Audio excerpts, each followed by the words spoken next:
position therapy, di mana prinsipnya adalah menyeimbangkan sinkronisasi antara jantung kiri dan jantung kanan. Ini adalah tindakan yang selama di Indonesia adalah tindakan kelima, dan yang 4 dilakukan di Jakarta, dan ini yang satu kali ini pertama kali di luar Jakarta. Jadi puji Tuhan, kami direksi di sini, saya dengan Dr. Harsono, juga ada dengan Dr. Edo. Dr. Edo adalah operatornya. Dr. Edo berhasil mengerjakan kasus pasien ini dan puji Tuhan hasilnya baik. Tadi saya sempat bertanya sama beliau, pasiennya juga dengan kondisi stabil, dan ini merupakan terobosan besar ya untuk kita, bahwa dokter jantung kita dengan skill dan kemampuan juga didukung oleh alat yang mumpuni, kita bisa melakukan tindakan ini di yang pertama kali di luar Jakarta. Jadi ini kebanggaan bagi kami juga, dan ini juga sekaligus untuk menginformasikan kepada masyarakat bahwa Rumah Sakit Caritas tidak kalah untuk dalam hal terapi jantung dan intervensinya. Kami punya dokter-dokter yang handal, kami juga didukung untuk alat yang bagus. Tentunya alat ini hampir sama dengan pacemaker, hampir sama, dan Dr. Edo sudah berkali-kali lah untuk masang pacemaker itu. Jadi kita berharap dengan ini masyarakat yang sakit mau berobat nggak perlu ke Jawa, nggak perlu keluar negeri lagi, karena di sini kita bisa, intinya begitu. Di sini kita bisa, dan kita berharap terobosan-terobosan ini juga nanti bisa membuat kesehatan masyarakat di Palembang menjadi semakin baik, membuat masyarakat juga semakin lebih percaya kepada dokter-dokter kita. Karena ini tadi berhubungan dengan skenario etik yang dilakukan hari ini, karena banyak masyarakat itu yang berobatnya ke negeri tetangga, gitu ya. Jadi bahkan kadang-kadang tadi ada yang disampaikan, ada yang sampai batuk pilek pun harus berobat ke negeri tetangga. Nah, jangankan batuk pilek, yang kasus serumit ini saja, gitu ya, kami bisa, gitu. Dan saya memang terus terang apresiasi sekali dengan Dr. Edo, inovasinya bagus, banyak. Sebelum kita bicara tentang terapinya sendiri, mungkin kita perlu tahu untuk pasien-pasien apa saja terapi ini bisa kita lakukan. Nah, jadi seperti kita ketahui kan, pasien-pasien yang mengalami sakit jantung itu pada ujungnya nantinya akan mengalami suatu gagal jantung atau yang lazim dikenal masyarakat bengkak jantung. Nah, gejalanya biasanya mudah lelah, menges-menges. Nah, biasanya gagal jantung ini berakhir akibat dari penyakit jantung koroner sebelumnya, darah tinggi, dan lain-lain. Gagal jantung adalah suatu kondisi di mana pompa jantung itu sudah lemah sehingga tidak sanggup memenuhi tuntutan kebutuhan tubuh.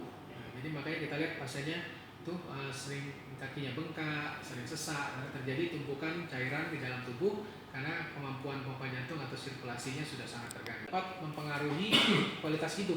Jadi kalau pasiennya mudah lelah, mudah capek, sesak-sesak, tentu kualitas hidupnya akan berkurang dibandingkan dengan pasien-pasien dengan depresi atau penyakit jantung katup atau misalnya penyakit paru-paru. Ternyata kualitas hidup pasien-pasien gagal jantung itu termasuk di level-level yang paling rendah. Kalau kita lihat itu ada, kalau gagal jantungnya kelas 2 yang derajat sedang, dari kelas 3 lebih berat, dan kelas 4 itu sangat berat, maka kita lihat kualitas hidupnya cenderung menurun ya, sesuai dengan kelas fungsionalnya. Itu angka ketahanan hidupnya itu rendah, jadi banyak yang meninggal. Kita lihat dibandingkan dengan penyakit prostat misalnya, atau penyakit usus, atau penyakit saluran kemih, itu gagal jantung itu angka kematiannya tinggi dan angka kesintasan hidupnya itu rendah, sama dengan halnya dengan penyakit paru-paru. Lebih tinggi lagi, jadi angka survivalnya kalau tanpa gangguan sistem listrik, tanpa blok, maka itu lebih baik angka survivalnya. Tapi kalau sudah disertai dengan gangguan sistem listrik tadi, maka angka survivalnya juga akan semakin rendah. Nah, untuk mencegah hal itu, maka disinilah kita melakukan yang kita sebut dengan terapi resinkronisasi jantung, atau bahasa Inggrisnya cardiac resynchronization therapy. Jadi sebenarnya alat ini adalah suatu alat pacu jantung ya. Pacu jantung, jadi kita merupakan suatu kayak seperti baterai. Baterai itu nanti diselipkan di bawah kulit. Namun kekhususan dari alat pacu jantung ini adalah alat pacu jantung ini memiliki 3 kabel. Ya. Umumnya pacu jantung biasa itu hanya punya 1 atau 2 kabel. Tapi pada CRT atau atau cardiac resuscitation terapi dia punya kabel ketiga yang diletakkan di bilik kiri. Nah, ini yang membedakan dengan pacu jantung biasa. Nah, fungsinya adalah karena tadi jantung kiri dan jantung kanan sudah tidak sinkron, maka dengan kita pasang kabel di situ, kabel itu mampu mendeteksi kalau jantungnya tidak sinkron, maka jantung akan dipacu sesuai dengan irama yang kita kehendaki, sehingga jantungnya yang tadi sudah tidak sinkron menjadi lebih sinkron, kiri kanan ya berdetaknya berbarengan. Jadi dengan menggunakan alat ini kita bisa mengendalikan sedemikian rupa denyut jantung supaya jantungnya kembali sinkron. Yang sedikit yang di tengah, kabel yang di tengah itu titiknya ada 4. Nah, itu yang tadi teknologi multi point pacing quadripolar lead. Jadi ada 4 titik di kabel itu yang bisa digunakan secara fleksibel untuk memilih lokasi mana yang lebih tepat. Sehingga memang seharusnya waktu prosedur juga dibandingkan konvensional juga lebih cepat. Oke, demikian. Jadi kesimpulan kita adalah bahwa gagal jantung itu adalah fase akhir dari penyakit jantung, menurunkan kualitas hidup pasien, angka kematian tinggi.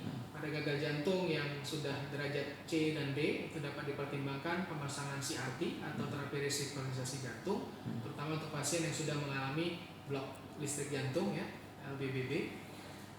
Terapi dengan alat CRT yang multi point pacing memberikan hasil lebih baik daripada CRT yang konvensional sehingga menurunkan beban dan biaya hospitalisasi. Dan akhir kata kita tidak perlu lagi jauh-jauh ke luar negeri untuk melakukan pemasangan CRT NPP, di Carita sudah bisa.